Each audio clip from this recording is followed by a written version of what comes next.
I decided to order a package of air plants, Tillandsias, from Carbeth Plants because I think they're offering the best deals at the moment on five air plants for £16.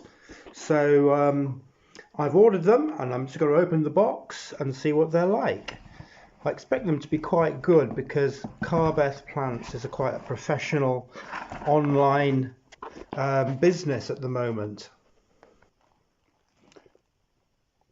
And I was very surprised to open the box and to see that we have, I think, five very small air plants. They're supposed to be large, so that's a little bit disappointing. But I'm going to open the package and see how they are. Having been kept in a bag like this, they're probably going to be kept damp and in a humid environment. It's going to help them while traveling. So let's just have a look at them one by one.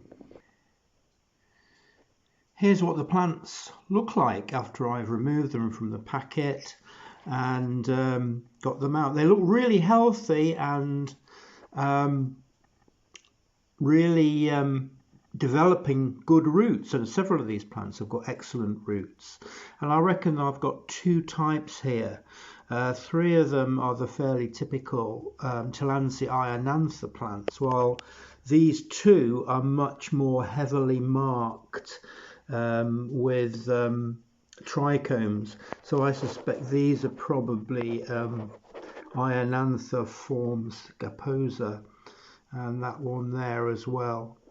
Anyway, what I'm going to do now is to put them in a bucket of water, which has a bit of fertilizer in it, and I'll probably soak them for about 5 or 6 hours just to get them acclimatized and ready for growing in this environment. The water that I'm placing them in has got some 222 NPK fertilizer in it, which I think will help them to grow and get established. These plants do have roots. You can see this one here, and this one here has got very easily visible roots as well, and particularly this one, which I think is a scaposa. But these plants are not going to be growing on trees. They're going to be kept in containers. Okay, I'll show you the bucket and how I intend to soak them now. And as you can see, I've got the 5 plants in my palm of my hand here, and I'm just going to drop them into the bucket like so, and I'm going to press them down and immerse them in water. It's a bucket quite deep, and I think these plants will really benefit from being soaked in water for a while. I'm going to keep them there probably for about 4 hours and then remove them and see if I can find some appropriate containers for them. The containers can be very small, or I can place them together depending on how I feel when I've got them out of the water.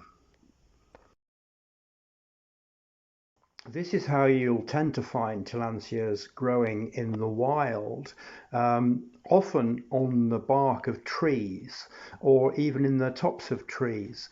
But this one's obviously growing in shade and attached by its roots to the bark of a tree. And this would probably be in Mexico or Southern America, for example.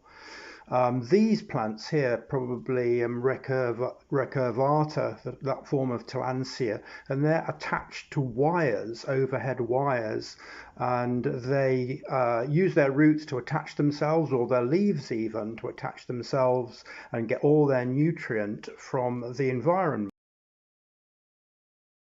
Please don't glue these plants, and always water by full immersion for best success. It's the only way to guarantee it. 3 to 4 hours of sunlight daily.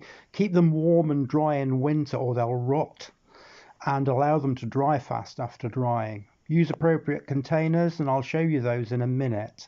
Please never attempt to pot in soil, they will rot.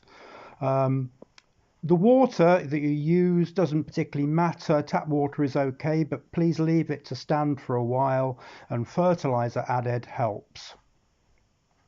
Don't rely on spraying or misting these plants. You will not give them enough water and they will ultimately dry out and die by this method. Now here's a typical kind of container that you can get for storing or mounting air plants, and I like this one particularly because it's very easy for air to flow through it. And when Tillandsias have been soaked in water, it's important that they dry out quickly, especially in the winter when they may easily rot if they're not if they don't dry out quickly. Here's an example of a plant which I mount in this kind of container. This one is, I think, Tillandsia harrisii. Obviously, it's much larger than the plants I showed you earlier on. And I've had this plant in my collection now for about probably 5 or 6 years. These plants do grow very slowly, but they do respond to nutrient when you're soaking them in water. And obviously this container just holds the plant upright and gives it a sense of location, and it can easily be removed if you want to take it out to water it. So this one, a classic kind of container which air plant growers might use for displaying their plants. Now here's another container that you might use, a small one, but this kind is ideal also because it's got holes in it that lets free flow of air through, though potentially it could hold water at the bottom, which is a disadvantage. The kind of air plants you'd grow in this would be ones that couldn't maintain themselves upright in one of the other containers that I showed you just a moment ago. And here's the kind of plant that will go in this container.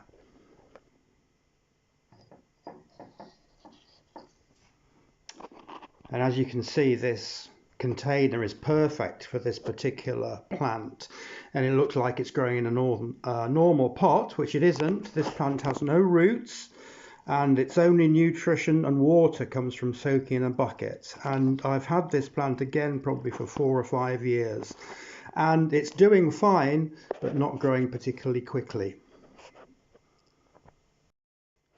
Here's another container which is really a small vase or a holder for a candle. Again, but this is ideal for displaying or mounting air plants because there's a long way from the top to the bottom. There's no way that water can accumulate in this vase, so a plant that's growing in here can dry out at the base pretty quickly. And here's a plant that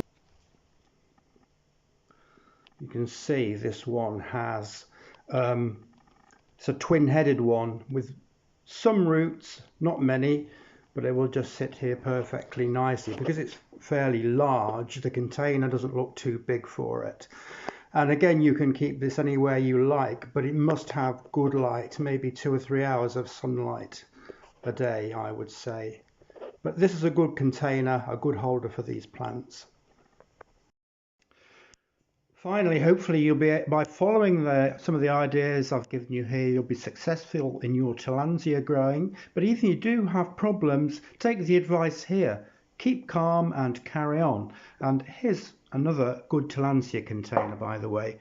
Iron anther, just pop it in, no gluing, and it just sits there and it's perfectly happy. It should dry out quite quickly. Thanks for watching. Please like and subscribe.